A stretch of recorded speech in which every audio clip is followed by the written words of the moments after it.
ಅದೇ ಕಾಲಕ್ಕೆ ಕನ್ನಡದಲ್ಲಿ ಮಾಡಿದ್ದೆ. ಈಗ ಹೇಳ್ತೀವಿ ಸಹೋದರ ಸವಾಲು ಅಂತೇಳಿ. ಅದ್ರ ಜೊತೆಗೆ ಇನ್ನಷ್ಟು ಇಲ್ಲೇ ಅವ್ರ ಮಿತ್ರರು ಇದ್ದಾರೆ ಬೆಂಗಳೂರಲ್ಲಿ. ಅವ್ರಿಗೆ ಭೇಟಿಯಾದಾಗ ಬಂದಾಗ ಇವತ್ತಿಗೂ ಅಂದಿನ ರಜನಿಕಾಂತಾಗಿ ಅವ್ರ ಜೊತೆ ಬಿಹೇವ್ ಮಾಡ್ತಾರೆ.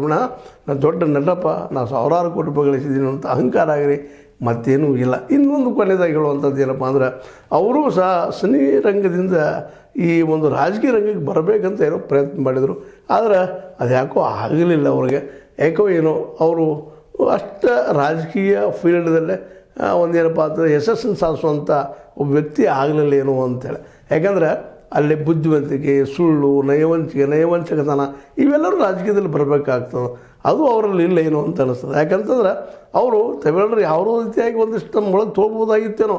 ಆವತ್ತು ಸಹ ತಮಿಳರೆಲ್ಲ ಇನ್ವೈಟ್ ಮಾಡಿದ್ರು, ಬಂದಪ್ಪ ನಾವು ನಿಮ್ಮ ಜೊತೆಗೆ ಇದ್ದೀವಿ ಅಂತೇಳಿ.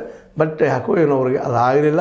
ಜೊತೆಗೆ ಒಂದಿಷ್ಟು ಅವರು ಬಿ ಜೆ ಪಿ ಕಡೆ ಒಲವಿರುವುದರಿಂದಾಗಿ ಸಹಜವಾಗಿ ಅಲ್ಲಿ ಬಿ ಜೆ ಪಿ ವಿರೋಧಿ ಒಂದು ವಾತಾವರಣ ತಮಿಳುನಾಡಿನಲ್ಲಿ ಇರೋದರಿಂದ ಇವ್ರನ್ನ ಅಪ್ಕೊಳ್ಳಿಲ್ಲೋ ಏನು ಗೊತ್ತಾಗಲಿಲ್ಲ. ಪಕ್ಷ ಕಟ್ಟಿದ್ರು, ಆದರೆ ಯಶಸ್ವಿ ಆಗಲಿಲ್ಲ. ಅವ್ರದ್ದು ಅದಾಯ್ತು ಪರಿಸ್ಥಿತಿ.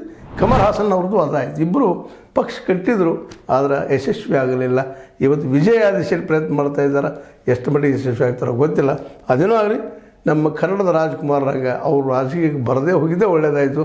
ಯಾಕೆಂದ್ರೆ